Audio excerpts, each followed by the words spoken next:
Oyendo lo cual, Montesinos se puso de rodillas ante el lastimado caballero y con lágrimas en los ojos le dijo: «Ya, Durandarte, queridísimo primo mío, hice lo que mandaste en el desgraciado día de nuestra pérdida. Yo saqué el corazón y lo llevé a la presencia de la señora Belerma, a la cual con vos y conmigo, y con Guardiana vuestro escudero, y con la dueña Ruidera y sus 7 hijas y 2 sobrinas, y con muchos de vuestros conocidos y amigos, recién aquí encantados el mago Merlín hace muchos años. Lo que pasan de 500 no son muertos ninguno de nosotros.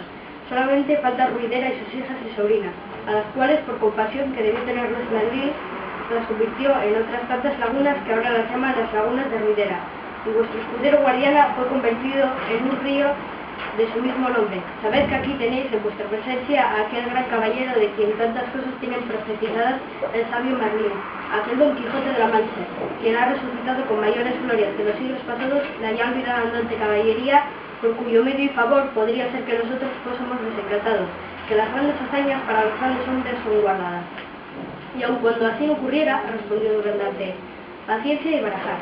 Entonces el primo dijo: «Yo lo sé, señor Don Quijote, como vuestra merced en tan poco espacio de tiempo, como ha estado allá abajo, haya visto tantas cosas y hablado y respondido tanto».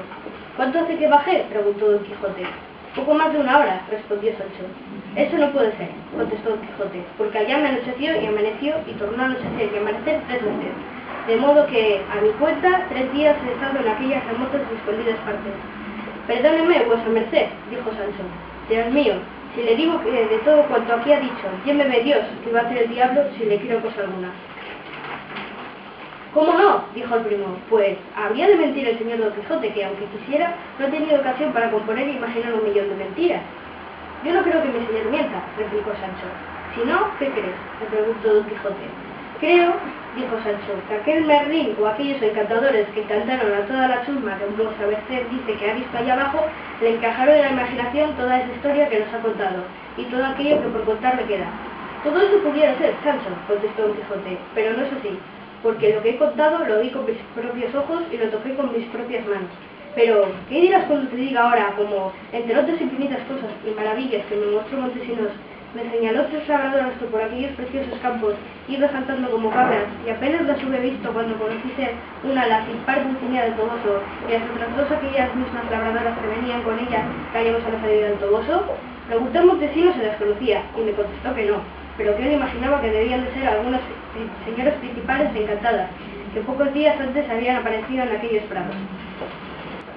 Cuando Sancho oyó decir esto a su amo, creyó perder el juicio o morirse de risa, que como sabía la verdad del fingido encanto de Dulcinea, acabó por conocer indudablemente que su señor estaba fuera de juicio, y así le dijo: «Dígame vuesa merced en qué conocía a la señora nuestra amo, y si le habló, ¿qué le dijo y qué respondió?». «La conocí», contestó Don Quijote, «en que trae los mismos vestidos que traía cuando tú me la mostraste. Le hablé, pero no me respondió palabra. Antes me volvió las espaldas y se fue huyendo. Quise seguirla, pero me aconsejó Montesinos que no me cansase en ello, porque sería en balde. Me dijo asimismo que me daría aviso cuando había de ser desencantados él, Belerma y Durandarte, con todos los que allí estamos». «Oh, santo Dios», dijo en ese momento Sancho, «¿es posible que tengan tanto poder los encantadores para trocar el buen juicio de mi señor en una tan disparatada locura?». «Como me quieres bien, Sancho, hablas de esa manera», dijo Don Quijote, «y como no tienes experiencia en las cosas del mundo, aquellas que tienen algo de dificultad te parecen imposibles. Pero andando el tiempo, yo te contaré algunas de las que ahí abajo he visto, cuya verdad no admite ni réplica ni disputa». Se espantó el primo así del atrevimiento de Sancho como de la paciencia de su amo, y juzgó que del contento que tenía de haber visto a su señora Dulcinea del Toboso, aunque encantada, le nacía esa condición blanda, y dijo a Don Quijote: «Yo, señor Don Quijote de la Mancha, vi por bien empleada la jornada que con vuestra merced he hecho, porque en ella he obtenido 4 cosas. La primera, haber conocido a vuestra merced, que lo tengo a gran vista. La segunda, haber sabido lo que se encierra en esa cueva. La tercera, entender la antigüedad de los naipes, que lo deduzco de las palabras que vuestra merced dice que dijo Durandarte a Montesinos: paciencia y barajar. La cuarta es haber sabido con certidumbre el nacimiento del río Guadiana, hasta ahora ignorado de los gentes. Partieron de la cueva y llegaron a una venta cuando anochecía, y no sin gusto de Sancho al ver que su amo lo juzgó por verdadera posada y no por castillo como solía. El titiritero y las adivinanzas del mono. Al rato entró por la puerta de la venta un hombre vestido de piel de gamuza, cubierto el ojo izquierdo y casi medio carrillo con un parche de tafetán verde. Y en voz alta dijo: «Señor huésped, ¿hay posada? Que viene aquí el mono adivino y el retablo de la libertad de Melisende». «Aquí está el señor maese Pedro», dijo el ventero. «Buena noche se nos promete. Sea bienvenido vuesa merced. ¿Y a dónde están el mono y el retablo? Que no los veo». «Ya llegan cerca», respondió el titiritero. Yo me he adelantado para saber si posada». «Al mismo duque de Alba se la quitaría yo para dársela a maese Pedro», respondió el ventero. «En buena hora», dijo el visitante. «Voy en pos de la carreta a buscar al mono y el retablo». Don Quijote curioso preguntó al ventero quién era maese Pedro y qué retablo y qué mono eran esos. «Maese Pedro», contestó el ventero, «es un famoso tirititero que anda representando con sus títeres una de las mejores historias que se han visto en este reino.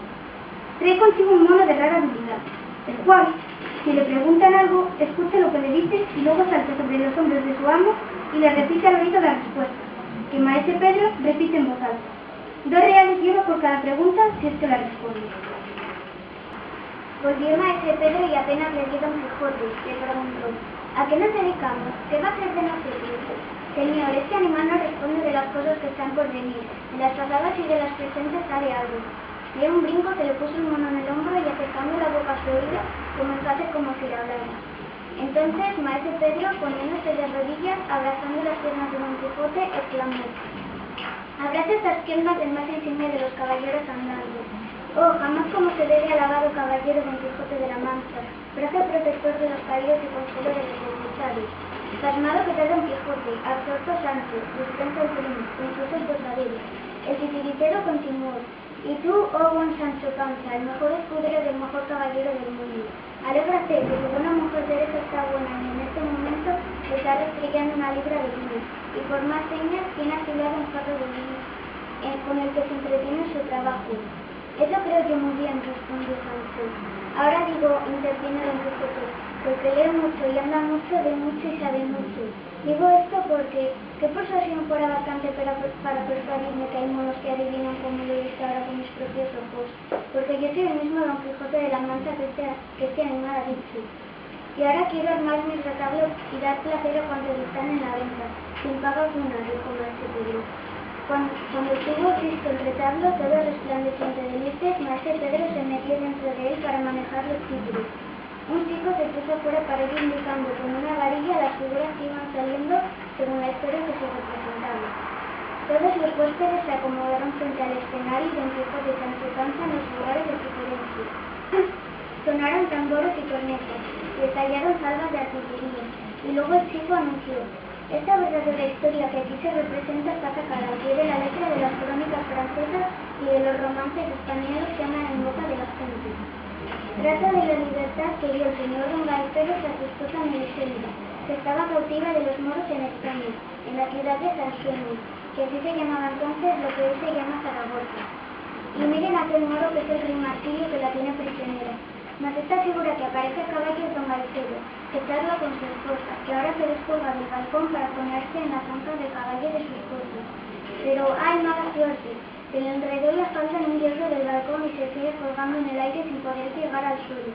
En este momento llega Don Gaiferos y sin reparar en que puede romperse la rica falda, toma a Melisendra, la monta sobre el caballo y le indica que se sujete fuertemente para no caerse. Miren cómo relincha el caballo y cómo abandona la ciudad, pero ya han avisado el rey Marsilio de la huida, y vean cuánta caballería sale de la ciudad para perseguir a los esposos.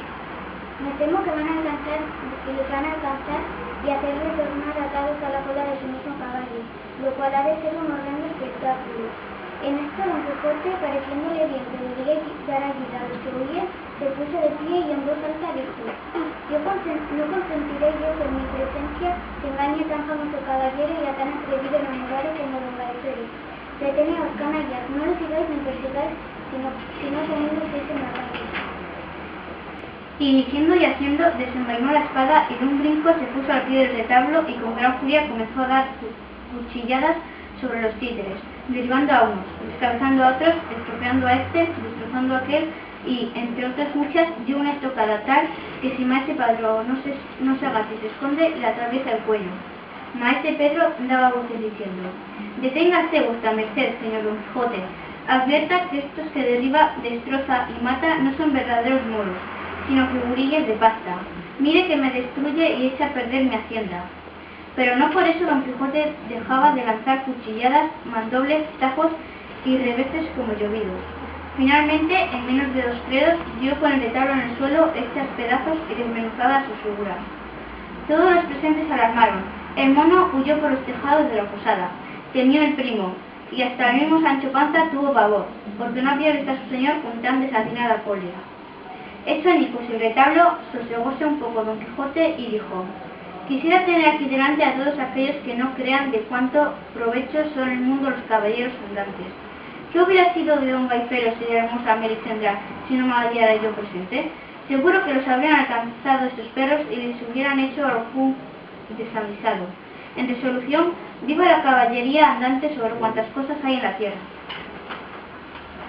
«Viva en buena hora», dijo entonces con voz de ermita maese Pedro, «y muera yo, pues soy tan desdichado que no hace media hora me di señor de reyes e imperadores, y ahora me veo pobre y mendigo, y sobre todo sin mono». Enternecióse Sancho con las razones de maese Pedro y díjole: «No llores, maese Pedro, ni te lamentes, que me quiebras el corazón. Mira que cuando mi señor Don Quijote, que es escrupuloso cristiano, se dé cuenta del daño que te ha hecho, te pagará con muchas ventajas. Con que me pagase el señor Don Quijote alguna parte de los desechos, quedaría contento yo, y su merced aseguraría su conciencia en paz, porque no se puede salvar quien toma lo ajeno contra su voluntad de su dueño y no lo restituye». «Así es», dijo Don Quijote, «pero hasta ahora no veo que tenga nada vuestro, maese Pedro». «¿Cómo que no?», respondió maese Pedro. «¿Y estas reliquias que están por este suelo? ¿Quién las esparció sino la fuerza invencible de ese poderoso brazo? ¿Y de quién eran tus cuerpos sino míos? ¿Y con quién me sustentaba yo sin ellos?». «Ahora entiendo», dijo Don Quijote, «mejor que nunca que los encantadores ponen las figuras ante mis ojos y luego las cambian en las que ellos quieren. Realmente, señores, a mí me pareció que todo lo que aquí pasaba era al pie de la letra, que Melisendra era Melisendra, Don Gaiferos, Don Gaiferos, Marsilio, Marsilio. Por eso quise ayudar a los que oía, y si me ha salido al revés, no es culpa mía, sino de los encantadores que me persiguen. Con todo eso, me comprometo a pagar de buena moneda las figuras deshechas». Se inclinó maese Pedro diciéndole: «No esperaba yo menos de la inaudita cristiandad del valeroso Don Quijote de la Mancha, verdadero amparo de todos los desdichados. El posadero y el gran Sancho serán mediadores, y apreciarán lo que valen las desdichadas figuras».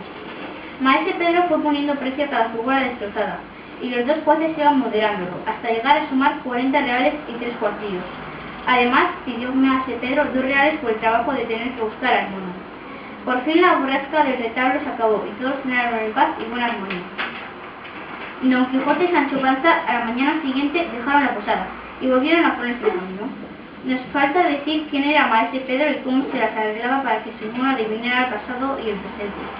Traeremos al recuerdo que la primera parte de esta historia, Ginés de Pasamonte, a quien, entre otros galeotes, dio libertad Don Quijote, temeroso de ser hallado por la justicia, se cubrió el ojo izquierdo con un tafetán verde y aprendió el oficio de titiritero. Ginés de Pasamonte, o Ginesillo de Parapilla, compró el mono a unos cristianos que venían de Berbería. Les enseñó a subirse sobre su hombro y a murmurar su oído cuando le hicieran convenida señal. Antes de ingresar a un pueblo con su retablo y su mono, tomaba informes de cuándo había sucedido en aquel pueblo, y luego mostraba su retablo y representaba a veces una historia y otras veces otra. Luego ponía en juego las habilidades de su mono, y como repetía las cosas ya averiguadas previamente, adquiría fama, y todos quedaban asombrados. Cuando entró en la posada en la que estaba Don Quijote con Sancho, lo reconoció, por cual le fue fácil dejarlos asombrados, aunque le hubiera costado caro si no se agacha cuando Don Quijote atravesó la cabeza del rey Marsilio de una estocada y destrozó su caballería. Capítulo 16. Las aventuras en el castillo del duque. Al ponerse el sol y salirse en la selva, tendió Don Quijote la vista por un verde prado, viendo al final de él gente. Al acercarse, comprobaron que eran cazadores y que entre esa gente venía una hermosa señora, montada sobre un blanquísimo caballo con la silla de plata. Viéndola, dijo Don Quijote a Sancho: «Corre, Sancho, hijo, y di a aquella señora que yo beso las manos de su hermosura y que iré a servirla con todas mis fuerzas si su Alteza me lo concede. Y mira, Sancho, cómo hablas, y ten cuidado de no coger algún refrán de los tuyos. A mí con eso, si no es la primera vez que llevo embajadas a altas señoras en esta vida. Partió Sancho a la carrera, sacando de su paso al rucio, y llegó donde la bella cazadora estaba, y apeándose, puesto de ojos ante ella, le dijo: «Hermosa señora, aquel caballero llamado Don Quijote es mi amo, y yo soy su escudero, a quien llaman en su casa Sancho Panza. Este caballero, que no hace mucho se llamaba el de la triste figura, me manda decir a vuestra grandeza le dé licencia para que él venga a servir a vuestra encomendada hermosura. Levantaos, amigo, y decid a vuestro señor que venga a verme y a servirse de mí y del duque, mi esposo, en una casa de placer que aquí tenemos».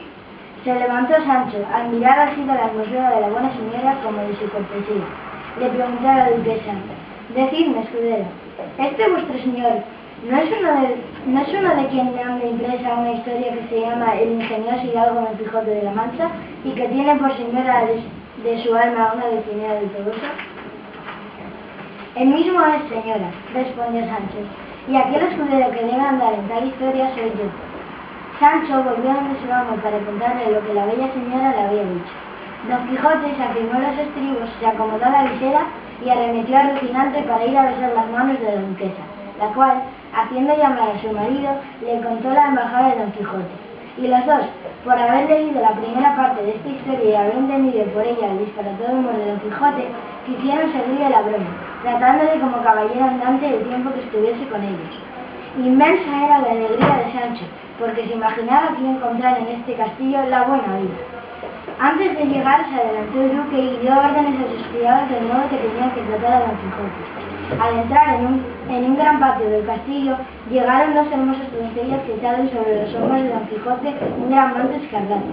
Los corredores se llenaron de criados y criadas que gritaban: «Bienvenido sea aquí la flor y nata de los caballeros andantes». Y la mayoría derramaban pomos de agua olorosas sobre Don Quijote y los duques, de lo cual se admiraba Don Quijote por verse tratado por primera vez como había leído que se trataba a los caballeros andantes en los siglos pasados. Luego entraron a una sala adornada de telas de oro y brocades, donde 6 doncellas desarmaron a Don Quijote y sirvieron de paje, todas advertidas de los duques de lo que tenían que hacer y de cómo tenían que tratarlo. Enseguida, 12 pajes lo llevaron a otra sala donde estaba puesta una rica mesa con 4 cubiertos.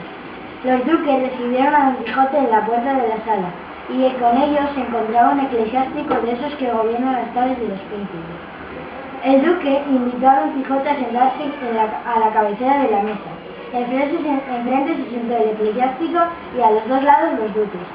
A todo esto, Sancho estaba atónito de ver la honra que aquellos príncipes le hacían a su señor. La duquesa preguntó a Don Quijote qué noticias tenía de la señora Dulcinea, y si le había enviado recientemente algunos presentes de gigantes o malandrines, puesto que con seguridad había vencido a muchos. «Señora mía», contestó Don Quijote, «mis desgracias tienen principio pero no fin. He vencido gigantes y le he enviado malandrines, pero ¿cómo iban a encontrarla si está encantada y convertida en la más fea labradora que imaginarse puede? A mí me parece la más hermosa criatura del mundo», dijo Sancho, «al menos en su ligereza y en saltar».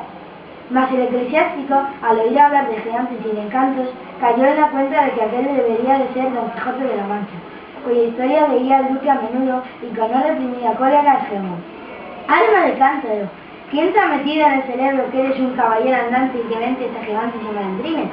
Regresa a tu casa, incauto, cría a tus hijos si los tienes y atiende tu hacienda, y déjate de vagar por el mundo comiendo viento y haciendo reír a quienes te conocen y no te conocen». Púsose Don Quijote de pie y, temblando de los pies a la cabeza, dijo: «El respeto que tengo al estado que vuesa merced profesa ata las manos a mi justo enojo. Pero dígame vuestra merced, ¿por qué me manda que vaya a ocuparme de mi mujer y de mis hijos sin saber si los tengo? Y ¿cree mal tiempo empleado vagar por el mundo no buscando regalos, sino sus asperezas? Yo camino por la senda angosta de la caballería andante. He enderezado injusticias, satisfecho agravios, castigado insolencias y vencido gigantes. Mi propósito es hacer el bien a todos y el mal a nadie, y el que esto hace y entiende merece ser llamado tonto. Díganlo vuestras grandezas, duque y duques excelentes». No añada más vuestra merced en su defensa, señor mío, dijo Sancho, porque no hay nada más que decir, ni nada más que preservar en el mundo. ¿Por casualidad, hermano?, preguntó entonces el eclesiástico. ¿Tú eres aquel Sancho Panza a quien dicen que tu amo tiene prometida una isla?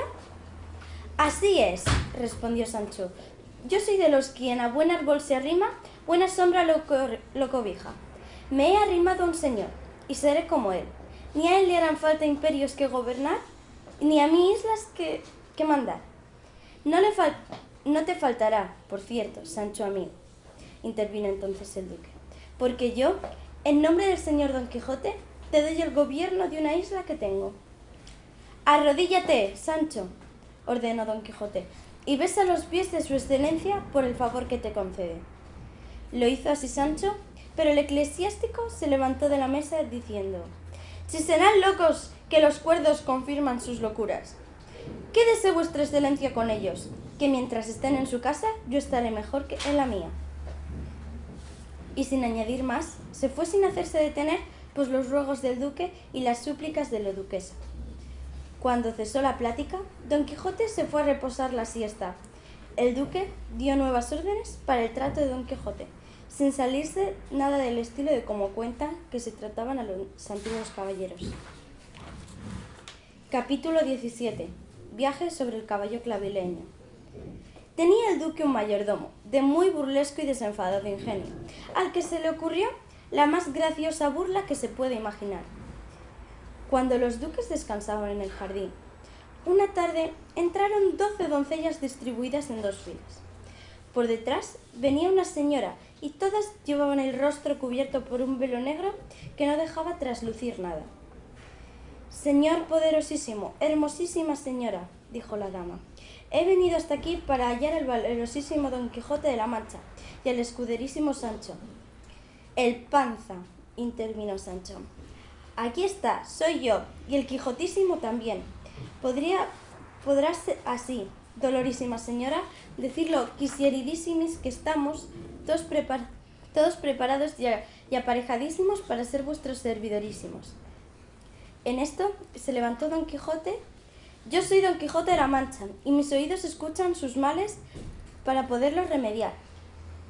Entonces la señora empezó: «Yo soy la duquesa de Trifaldi, y vengo desde el famoso reino de Candaya, donde se crió bajo la tutela de la infanta Antonomasia. Cuando ésta creció, se enamoró perdidamente de ella un mozo que se llamaba Don Clavijo. Ella consistió en ser su esposa. El único inconveniente es que Don Clavijo era solo caballero, mientras que la infanta era la heredera al trono.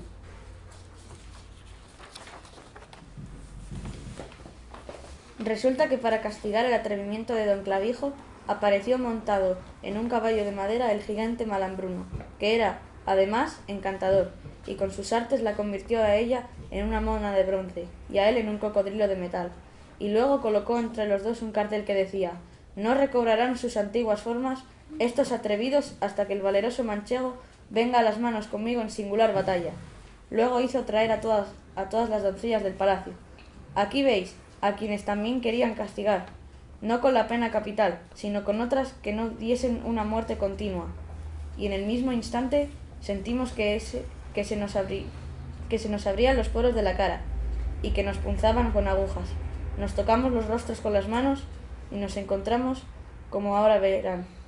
Y la condesa Trifaldi y las doncellas alzaron sus velos y mostraron sus rostros cubiertos de barbas. Todos quedaron pasmados a su vista, y Don Quijote anunció: «Juro pelar mis barbas, si no consigo pelar las suyas. Su promesa, valeroso caballero, me devuelve la esperanza», dijo la Trifaldi, y añadió: «Dijo Malambruno que cuando yo encontrara a nuestro libertador, él mandaría a buscarlo con un caballo de madera, que vuela tan rápido que parece que los mismos diablos lo llevaran, de modo que el tal caballo llegará antes de que venga la noche». «¿Cuántos caben en ese caballo?», preguntó Sancho. «2 personas, una en la silla y otra en las ancas, y generalmente esas personas son un caballero y su escudero». «¿Qué nombre tiene ese caballo?», continuó Sancho. Se llama Clavileño el Alígero, por ser de leño y con una clavija en la frente, que le sirve de freno. No me desgrada ese nombre, dijo Sancho, pero pensar que tengo que subir a él es pedir peras al olmo, pues apenas puedo tenerme sobre mi asno. Sancho hará lo que yo le mande, señora Trifaldi y compañía, aseguró Don Quijote, y no habrá navaja que rape a vuestras mercedes como mi espada, que rapará de sus hombros la cabeza de Malambruno. Que las estrellas infundan a vuestro ánimo, exclamó la Trifaldi. ¡Oh, gigante Malambruno! Mándanos ya a Clavileño para que cese nuestra desgracia. Esto lo dijo con tanto sentimiento que arrancó lágrimas de los ojos de todos, y hasta arrasó los de Sancho, quien se propuso acompañar a su señor hasta el fin del mundo, si así podía quitar las barbas de aquellos rostros. En esto llegó la noche, y entraron en el jardín 4 salvajes, todos vestidos de verde, que traían sobre sus hombros un gran caballo de madera. Pusiérnolo en el suelo y uno de los salvajes dijo: «Que suba sobre esta máquina el caballero que tenga el ánimo para ello». «No subo yo», dijo Sancho, porque ni tengo ánimo ni soy caballero». Pero el salvaje siguió diciendo: «Que el escudero ocupe las ancas, no hay más que tocar esta clavija, y el caballo los llevará por los aires, donde los atenderá Malambruno, pero para que la altura no le cause vértigo, deberán cubrirse los ojos hasta que el caballo relinche». Y dicho esto, se retiraron por donde habían venido. Don Quijote sacó un pañuelo y pidió a la Trifaldi que lo vendara. Luego subió sobre Clavileño. Contra su voluntad subió Sancho, acomodándose lo mejor que pudo sobre las ancas, que halló algo duras, y se dejó vendar también los ojos. En esto Don Quijote tocó la clavija y, apenas hubo puesto los dedos sobre ella, las doncellas gritaron: «Dios te guíe, valeroso caballero! Dios sea contigo, intrépido escudero! Ya vais por los aires, rompiéndolo con más velocidad que una saeta. Ya están suspendidos y comienzan a volar. Agárrate, valeroso Sancho, que te bamboleas, no te vayas a caer, en que tu caída sería terrible». Apretándose contra su amo, dijo Sancho: «Señor, ¿cómo dicen que vamos tan altos si sus voces llegan hasta nosotros como si estuvieran cerca?» «No repares en eso, Sancho, destierra el miedo, que todo va en viento en popa», exclamó Don Quijote. «Así es», respondió Sancho, «por este lado me da un viento tan fuerte que parece que me están soplando con 1000 fuelles». Y era así, pues los que los rodeaban les estaban haciendo aire con unos grandes fuelles. Sintiéndose soplar, Don Quijote habló muy creído: «Sin duda llegamos a la segunda región del aire, donde se forman el granizo y la nieve, pues los truenos, rayos y relámpagos se forman en la tercera región. Y, si vamos subiendo en esta forma, llegaremos a la región del fuego. Y no sé yo cómo mover esta clavija para que no subamos donde nos abrasemos». En esto les calentaban los rostros con unas estopas encendidas atadas a unas cañas. Al sentir el calor, exclamó Sancho: «Que me maten si estamos ya en la región del fuego, porque una parte de mi barba se me ha chamuscado, y estoy, señor, por descubrirme los ojos para ver dónde estamos». «No hagas eso», advirtió Don Quijote. El gigante Malambruno se encargará de nosotros». El duque y la duquesa y quienes estaban en el jardín oían todo esto, y se regocijaban mucho. Y queriendo rematar la aventura, pegaron fuego a la cola de Clavileño. Al instante, el caballo, que estaba lleno de cohetes tronadores, voló por los aires con unos ruidos extraños, arrojando al suelo medio chamuscados a Don Quijote y a Sancho Panza. Mientras tanto, habían desaparecido el bárbaro escuadrón de doncellas y la Trifaldi, y los demás quedaron tendidos en el suelo fingiendo desmayo. Don Quijote y Sancho se levantaron maltrechos y quedaron atónitos de verse en el mismo jardín donde habían partido y de ver tanta gente tendida en el suelo.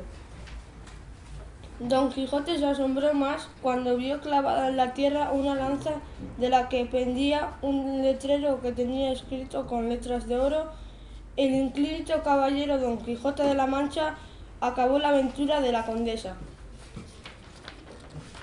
Trifaldi, con solo intentarla, Malambruno se da por satisfecho, y las barbas de las doncellas ya quedaban peladas, y los reyes Don Clavijo y Doña Antonomisia vuelven a ser los que eran antes.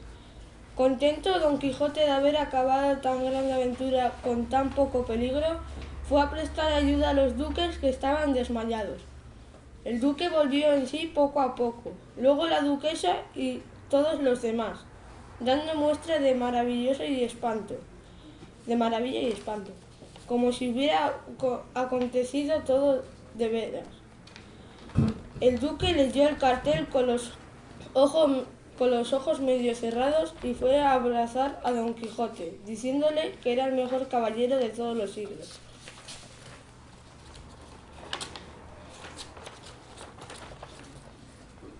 La duquesa preguntó a Sancho cómo le había ido en aquel largo viaje, a lo cual respondió Sancho: yo, señora, sentí que íbamos volando por la región del fuego y quise descubrirme los ojos, pero mi amo no lo consintió, y yo, que soy curioso, aparté un poco el pañuelo al lado de la nariz y miré hacia la tierra, y me parecía que no era mayor que un grano de mostaza y que los hombres que andaban sobre ella eran poco mayores que una avellana, con lo cual supimos que íbamos a gran altura. Don Quijote dijo: de mí puedo decir que no me descubrí ni un poco, ni vi el cielo, ni la tierra, ni el mar, ni las sirenas, pero sentí que íbamos por la región del aire y pasábamos la del fuego.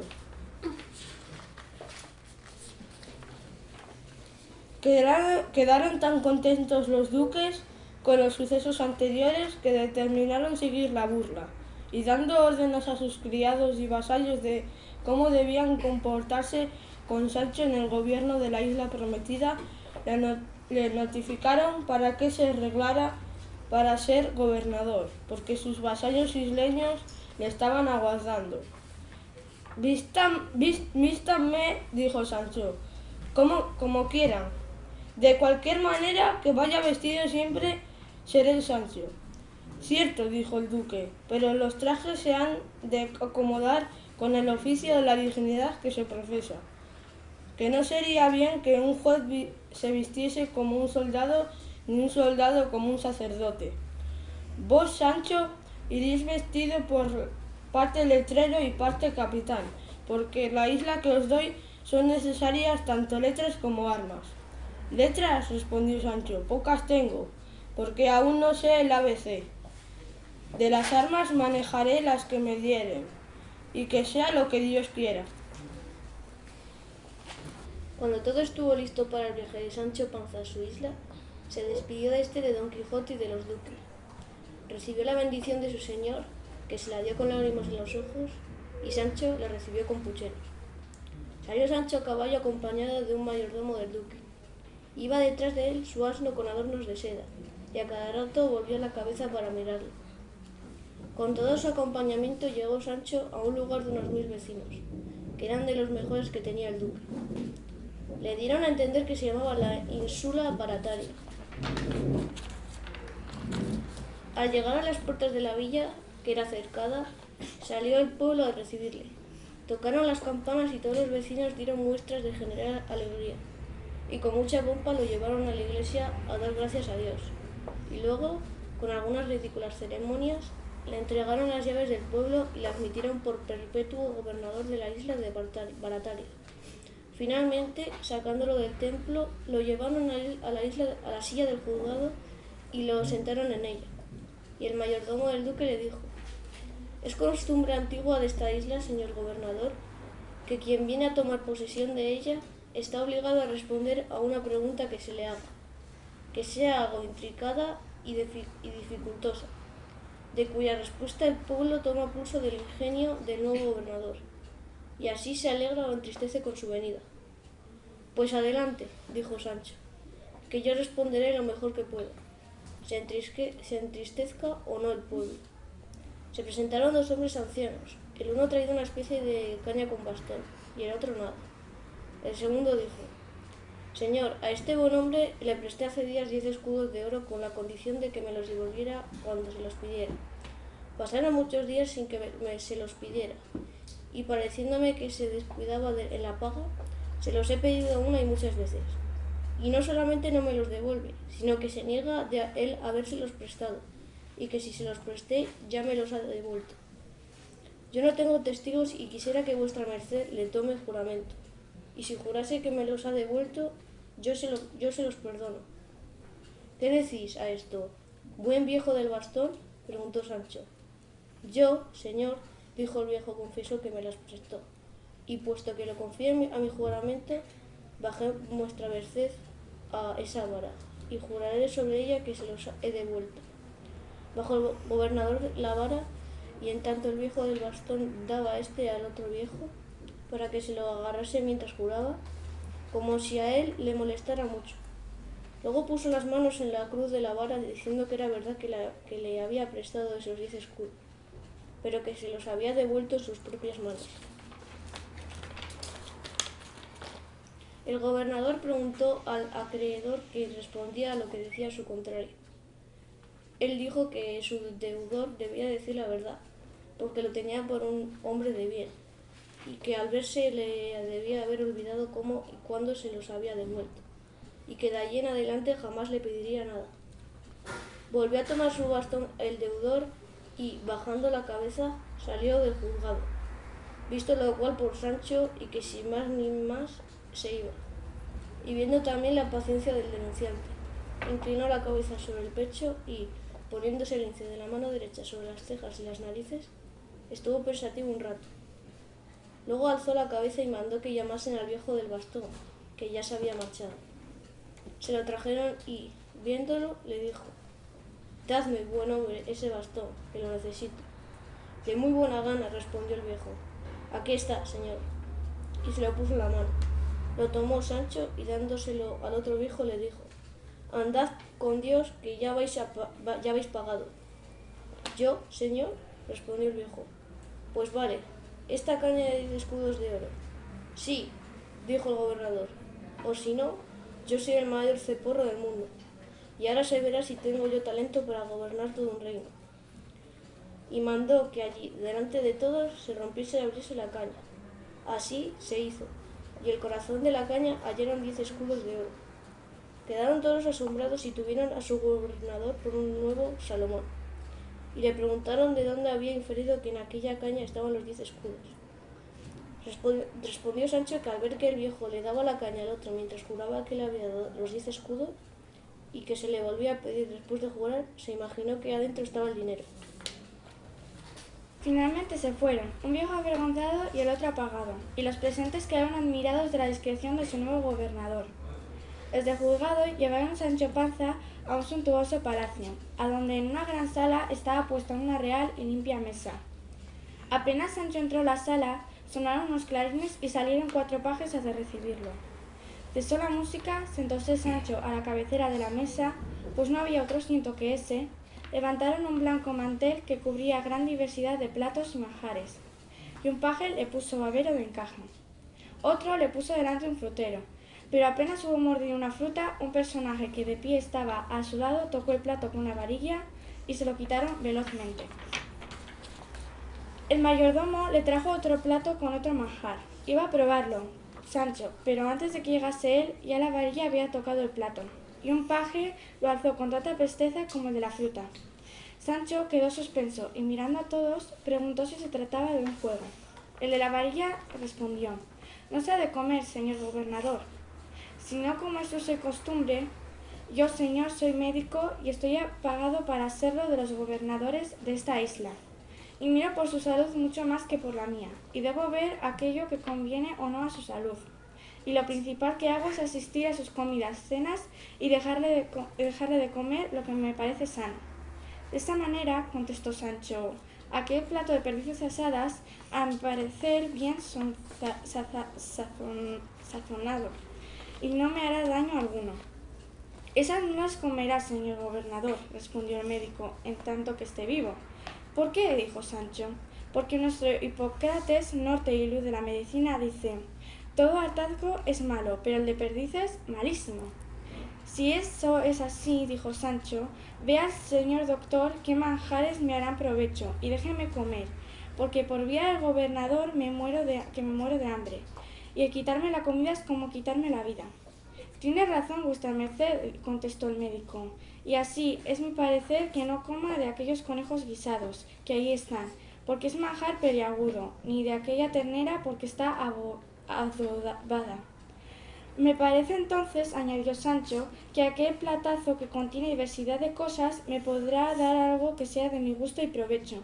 No me permita, Dios, exclamó el médico, no hay cosa peor en el mundo que un puchero.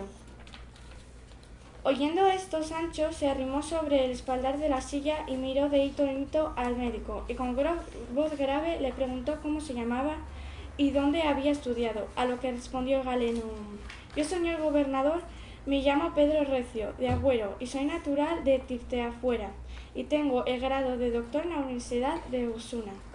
Sancho respondió encendido en cólera: pues, señor doctor Pedro de Recio de Malagüero, de Tirteafuera, graduado en Osuna, quíteseme luego de delante, si no voto al sol que tomaré un garrote y a garrotazos me ha de quedar el médico en toda la isla. Y vuelvo a decir que se vaya, si no tomaré esta silla y se la estrellaré en la cabeza. Y denme de comer, o si no, tómense su gobierno, que oficio no me da de comer, su dueño no vale 2 habas. El médico se asustó al ver al gobernador tan enojado, y quiso irse afuera, pero en ese momento entró el mayordomo diciendo: viene el correo del duque, mi señor, algún despacho de importancia debe traer. Entró el correo asustado y sudando, y sacando un pliego del pecho le puso en manos del gobernador, y Sancho lo puso en las del mayordomo, a quien mandó leyese sobre ese, que decía: a don Sancho Panza, gobernador de la isla Barataria, en su propia mano y en las de su secretario. Oyendo lo cual dijo Sancho: ¿quién es aquí mi secretario? Yo, señor, porque sé leer y escribir y soy vizcaíno, dijo uno de los presentes.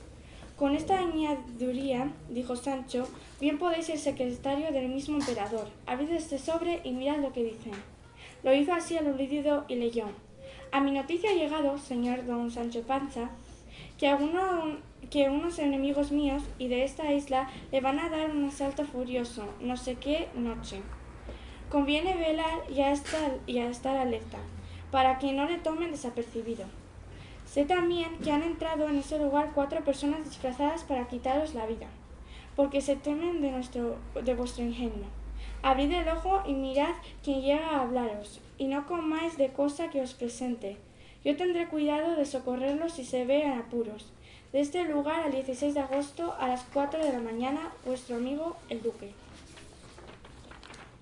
Quedó atónito Sancho y lo mismo los oyentes, y volviéndose al mayordomo le dijo: lo que hay que hacer ahora es meter en un calabozo al doctor Recio, porque si alguno me ha de matar ha de ser él, y de hambre. También parece a mí, dijo el mayordomo, que vuestra merced no come de todo lo que está en la mesa. Bueno, por ahora, dijo Sancho, denme un pedazo de pan y 4 libras de uvas, que en aquellas no podrá venir de neno, porque no puedo estar sin comer, y es así que hemos de estar listos para las batallas que nos amenazan. Será necesario estar bien alimentados, porque tripas llevan corazón, no corazón tripas. Capítulo 19. Fin y remate del gobierno de Sancho Panza. A la 7ª noche de los días de su gobierno, estando Sancho en cama, no harto de pan y vino, sino de juzgar y dar pareceres y de hacer estatutos y pragmáticas, cuando el sueño le comenzaba a cerrar los párpados, oyó tan gran ruido de campanas y de voces que no parecía sino que la isla se hundía.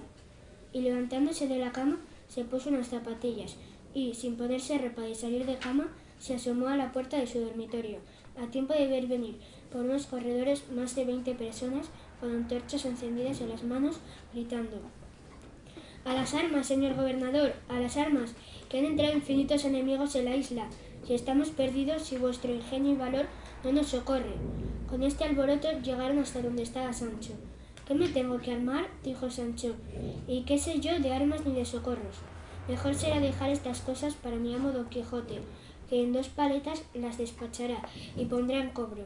que yo no entiendo nada de estas prisas. Ármese vuestra merced, dijo otro, que aquí le traemos armas ofensivas y defensivas, y salga a esta plaza, y sea nuestro guía y capitán, pues de derecho le toca siendo nuestro gobernador. Ármeme, dijo Sancho, y al momento le trajeron 2 escudos, y se los pusieron encima de la camisa, uno delante y otro detrás, como un emparedado, y por unos agujeros le sacaron los brazos y le amarraron bien con unos cordeles, de modo que quedó entablillado, derecho como un oso, sin poder doblar las rodillas ni menearse un solo paso. Les pusieron en las manos una lanza, a lo cual se arrimó para tenerse en pie. Luego le dijeron que los guiase y animase a todos. «¿Cómo voy a caminar, desventurado de mí?», respondió Sancho, «que no puedo ni mover los huesos de mis rodillas porque me lo impiden estas tablas. Lo que harán es llevarme en brazos y ponerme, atravesado o en pie, en algún postigo, que yo le guardaré o con esta lanza o con mi cuerpo». «Ande, señor gobernador», dijo otro, «que más que las tablas el miedo le impide el paso. Acabe y menéese, que es tarde. Los enemigos aumentan y el peligro no cesa de crecer». Probó el pobre gobernador a moverse y fue a dar consigo en el suelo con golpe tan tremendo que pensó que se había hecho pedazos. Quedó como una tortuga, encerrado en sus conchas. Se apagaron las antorchas, volvieron a aumentar las voces, con tan gran prisa, pasando por encima del pobre Sancho, dándole infinitas cuchilladas sobre los escudos, que si él no se recoge metiendo la cabeza entre los escudos, muy mal hubiera pasado el pobre gobernador. Unos tropezaban con él, otros caían, y hubo uno que se puso encima un buen rato, y desde allí, como atalaya, gobernaba los ejércitos y a grandes voces decía: «Aquí los nuestros, que por esta parte cargan más los enemigos. Aquel portillo se guarde, aquella puerta se cierre, traigan la pez y la resina en calderas y aceite hirviendo, atrincheren las calles con colchones». El pobre Sancho escuchaba todo esto y decía: «Oh, si mi Dios quisiera que se acabase ya de perder esta isla y me viese yo libre de esta angustia». Oyó el cielo esta petición, pues cuando menos lo esperaba oyó gritar: «¡Victoria, victoria! Los enemigos se retiran vencidos». «Levántese, señor gobernador». «Levánteme», dijo con voz doliente el dolorido Sancho. Le ayudaron a levantarse y, puesto en pie, dijo: «Yo no quiero repartir despojos de enemigos, sino pedir y suplicar a algún amigo, si es que lo tengo, que me ayude, que me dé un trago de vino, que me seco, y que me enjugue este sudor, que me hago agua». Le limpiaron, le trajeron vino, desatáronle los escudos, sentóse sobre su lecho y se desmayó del terror, del sobresalto y del trabajo. Ya les pesaba a los de la burla habérsela hecho tan pesada, pero apenas Sancho volvió en sí, les disminuyó la pena que les había entrado con su desmayo. Preguntó qué hora era, y le respondieron que ya amanecía. Calló y sin decir palabra comenzó a vestirse. Todos le miraban y esperaban en qué había de parar la prisa con que se vestía. Vistióse, en fin, y poco a poco, porque estaba molido, se fue a la caballeriza, siguiéndole todos curiosos, y acercándose al asno, le dio un abrazo y un beso de paz en la frente, y con lágrimas en los ojos le dijo: «Ven acá, compañero y amigo mío, y conllevador de mis trabajos y miserias, cuando no tenía otros pensamientos que los de remendar tus aparejos y sustentar tu cuerpo. Dichas eran mis horas, mis días y mis años, pero después que te dejé y me subí sobre las torres de la ambición y de soberbia, me han entrado por el alma 1000 miserias, 1000 trabajos, y 4 más desasosiegos». Y en tanto iba diciendo estas razones, iba aparejando al asno sin que nadie le dijera nada. Aparejado el asno, subió sobre él con gran dolor, dirigiendo sus palabras y razones al mayordomo, al secretario, al doctor y a los demás. Dijo: «Abrid camino, señores míos, y dejadme volver a mi antigua libertad. Yo no nací para ser gobernador, ni para defender islas de enemigos. Mejor entiendo yo de arar, cavar y podar las viñas, que dar leyes ni defender provincias ni reinos. Mejor me está a mí una hoz en la mano que un cetro de gobernador. Yo prefiero hartarme de sopas que estar sujeto a un médico impertinente que me mate de hambre. Y déjenme ir, por favor, que tengo las costillas rotas por los enemigos que esta noche pasaron sobre mí». Todos estuvieron de acuerdo y le dejaron ir, ofreciéndole compañía y todo lo que quisiera para el viaje. Sancho dijo que no quería más que un poco de cebada para el asno y medio queso y medio pan para él, pues como el camino era tan corto no había necesidad de más repostería. Los abrazó a todos llorando, dejándolos admirados, así de sus razones como de su determinación tan sensata. No quedaron arrepentidos los duques de las burlas hechas a Don Quijote y a Sancho Panza. Al fin les pareció a Don Quijote que era conveniente salir de tanta ociosidad como la que en aquel castillo tenía, y pidió licencia un día a los duques para dejarles. Tras despedirse con gran sentimiento, abajó la cabeza Don Quijote e hizo reverencia a los duques y a todos los circunstantes, y junto con Sancho se dirigió a Barcelona. En más de 6 días no le sucedió cosa digna de ponerse en escritura, pero una tarde, después de merendar, se vieron rodeados de más de 40 bandoleros, que en lengua catalana les dijeron que se esperasen hasta que llegase su capitán. Era este un joven de unos 34 años, llamado Roque Guinart. 3 días con sus noches estuvieron Don Quijote y con Roque, y si estuviese 300 años no le faltara que mirar y admirar el modo esperaba de su vida. Allá amanecía, allá comían, unas veces huían, sin saber de quién, y otras esperaban sin saber a quién. Dormían en pie, interrumpiendo el sueño, mudándose de lugar a otro. Todo era poner espías y escuchar centinelas. En fin, por caminos desusados, por atajos y sendas descubiertas. Partieron Roque y Don Quijote y Sancho Panza, con 6 bandoleros a Barcelona. Llegaron a su playa víspera de San Juan por la noche, y abrazando a Roque, a Don Quijote y Sancho Panza, los dejó. Capítulo 20. La aventura que más pesadumbre causó a Don Quijote. Una mañana, saliendo Don Quijote a pasearse por la playa con todas sus armas, vio venir hacia él un caballero armado completamente, que el escudo traía pintada una luna resplandeciente, el cual, en sitio que podía ser escuchado, dijo en voz alta: «Insigne caballero, y jamás como se debe al alabado Don Quijote de la Mancha, yo soy el caballero de la Blanca Luna, cuyas hazañas nunca oídas quizás serían conocidas. Vengo a competir contigo y a probar la fuerza de tu brazo, en razón de hacerte conocer y confesar que mi dama, sea quien fuere, es sin comparación más hermosa que tu Dulcinea de Toboso. Y si tú pelearas y yo te venciere, no quiero otra satisfacción, sino que te recojas y te retires a tu pueblo por tiempo de 1 año, donde has de vivir sin echar mano a la espada, en provechoso sosiego, porque así conviene a tu hacienda y a la salvación de tu alma. Y si tú vencieras, quedará a tu disposición mi cabeza y serán tuyos los despojos de mis armas y mi caballo, y pasará a la tuya la fama de mis hazañas». Don Quijote quedó suspenso y atónito.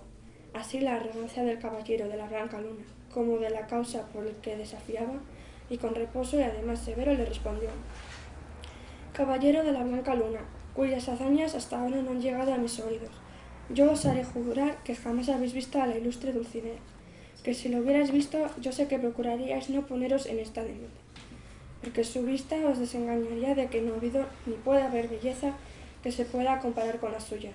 Así, con las condiciones que habéis propuesto, acepto el desafío. Tomad, pues, la parte del campo que quisieres, que yo haré lo mismo, y a quien Dios se le diere, San Pedro se le bendiga». Habían descubierto en la ciudad la presencia del caballero de la Blanca Luna. Habían comunicado al virrey que estaba hablando con Don Quijote. El virrey salió de la playa con muchos caballeros, a tiempo cuando Don Quijote volvía de las riendas al Rocinante para tomar del campo a la distancia. Don Quijote y el caballero de la Blanca Luna se arremetieron con todo el correr de sus caballos, pero como el de éste era más ligero, su jinete llegó hasta Don Quijote con tanta fuerza que sin tocarle con la lanza dio con Rocinante y con su dueño por el suelo en una peligrosa caída. Fue luego sobre él y poniéndole la lanza sobre la visera le dijo: «Vencido sois, caballero, y aún muerto si no confeséis las condiciones de nuestro desafío». Don Quijote, molido y aturdido, sin alzarse la visera como si hablara dentro de una tumba, dijo: «Dulcinea del Toboso es la más hermosa mujer del mundo, y yo, el más desdichado caballero de la tierra, y no es bien que mi flaqueza defraude esta verdad. Aprieta, caballero, la lanza y quítame la vida, pues me has quitado la honra. Eso no haré yo, por cierto, dijo el de la Blanca Luna. Viva, viva en su entereza, la fama que la hermosura de la señora Dulcinea del Toboso. Pero yo me contento con que el gran Don Quijote se retire a su pueblo por un año, o por el tiempo que por mí le fuera mandado, como concertamos antes de entrar en esta batalla. Dicho esto, volvió las riendas del de la Blanca Luna y haciendo una venia al virrey, a medio galope se fue de la ciudad.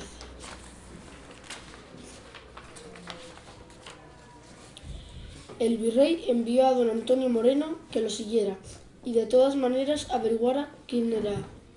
Levantaron enseguida a don Quijote y le descubrieron el rostro, que estaba pálido y trasudado. Rocinante, de puro malparado, no se podía mover. Sancho, contracontecido, y no sabía qué decir ni qué hacer. Le parecía todo este triste suceso había pasado en sueños y que era cosa de un encantamiento. Veía a su señor rendido y obligado a no tomar armas por un año. Imaginaba la luz de la gloria de sus hazañas escurcida. Cumpliendo la orden del virrey, don Antonio siguió al caballero de la Blanca Luna hasta el agotamiento de la ciudad, que le dijo: «Bien, señor, ¿a qué viene? Desea saber quién soy yo, y como no tengo por qué ocultarlo, se lo diré. Soy el bachiller Sansón Carrasco, paisano de don Quijote. Su locura hace que le tengamos lástima cuantos le conocemos, especialmente yo, creyendo que está su salud en su reposo y en que esté su tierra y en su casa. Discurrí cómo hacerle estar en ella. Así, hará 3 meses que le salí al camino como caballero andante, llamándome el Caballero de los Espejos, con intención de pelear con él y vencerle sin hacerle daño, y poniendo por condición que nuestra pelea, que el vencido quedase en discreción del vencedor. Pero por suerte lo ordenó de otra manera, porque don Quijote me venció, y yo me volví vencido en mi pueblo, y él prosiguió su camino. No por esto se me quitó el deseo de volver a buscarle y volver a retarle con la esperanza de vencerlo esta vez. Y como él es tan cuidadoso en guardar las reglas de la caballería andante, no tengo dudas de que cumplirá su palabra, y así volverá al pueblo y a su casa, donde podrá ser curado». Don Quijote estuvo 6 días en la cama, triste y maltrecho, yendo y viniendo en su imaginación el desafortunado episodio de su derrota. Sancho le consolaba, diciéndole entre otras cosas: Señor, levante la cabeza y alégrese, si puede, de que no salió con alguna costilla rota. Tornemos a casa y dejemos de andar buscando aventuras por tierras desconocidas. Y bien mirando, yo soy aquí quien más pierde, aunque sea vuestra merced el más dolorido. Calla, Sancho, dijo don Quijote, pues mi retirada no pasará de un año, luego volveremos a nuestras honradas ocupaciones caballerescas. Llegó al fin el día de la partida. Iba don Quijote adelante, desarmado y pensativo, hecho una lástima, y detrás Sancho Panza, a pie, ya que su asno iba cargado con las armas del vencido caballero. Los niños y niñas del Colegio Público Buenaventura González les agradecemos la atención prestada y nos sentiríamos muy satisfechos si esta lectura colectiva del insigne Don Quijote y su fiel Sancho les ha divertido. Muchas gracias y ¡feliz día del libro!